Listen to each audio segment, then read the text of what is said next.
America കഴിഞ്ഞ 11 ദിവസങ്ങളായിട്ട് continuous ആയിട്ട് ഇറാനിൽ ആക്രമണം നടത്തിക്കൊണ്ടിരിക്കുകയാണ്. ഇറാനും തിരിച്ച് ഗൾഫ് കൺട്രീസിൽ ആക്രമണം നടത്തിക്കൊണ്ടിരിക്കുന്നു. ഇതിനിടെ വരുന്ന ഒരു ഇൻഫർമേഷൻ എന്ന് പറയുന്നത് അടുത്തതായിട്ട് അമേരിക്ക ടാർഗറ്റ് ചെയ്യാൻ പോകുന്നത് ഇറാനിലെ പിക്കാക്സ് മൗണ്ടനിൽ പ്രവർത്തിക്കുന്ന ഇറാൻ്റെ രഹസ്യമായിട്ട് പ്രവർത്തിച്ചുകൊണ്ടിരിക്കുന്ന ഒരു ന്യൂക്ലിയർ ഫെസിലിറ്റിയിലാണ് എന്നാണ് ഇപ്പോൾ അറിയാൻ കഴിയുന്നത്.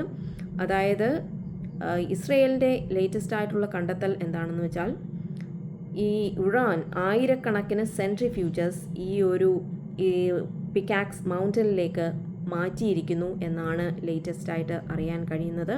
അപ്പോൾ അതിനനുസരിച്ച് ഈ ഒരു ഫെസിലിറ്റി ഇപ്പോൾ നശിപ്പിക്കാൻ വേണ്ടിയുള്ള പ്ലാനാണ് ഇപ്പോൾ അമേരിക്കയുടെ ഭാഗത്ത് നിന്ന് ഉണ്ടാകുന്നത്.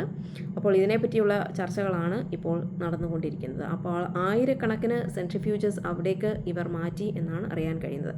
അപ്പോൾ ഈ ആഴ്ചകളിൽ കണ്ടിന്യൂസ് ആയിട്ട് ഇറാൻ്റെ സൈഡിൽ നിന്ന് കുവൈറ്റിലും ബഹ്റിനിലുമാണ് പ്രധാനമായിട്ടും ആക്രമണങ്ങൾ നടന്നത്. ജോർഡനിലും ആക്രമണങ്ങൾ നടന്നിട്ടുണ്ട്. ഇപ്പോൾ ഗൾഫ് കൺട്രീസിലുള്ള ഈ ഡീസലൈനേഷൻ പ്ലാന്റ്സിനെ ടാർഗറ്റ് ചെയ്യും എന്നാണ് ഇപ്പോൾ ഓൾറെഡി ഒന്നോ രണ്ടെണ്ണം ടാർഗറ്റ് ചെയ്തിരുന്നു.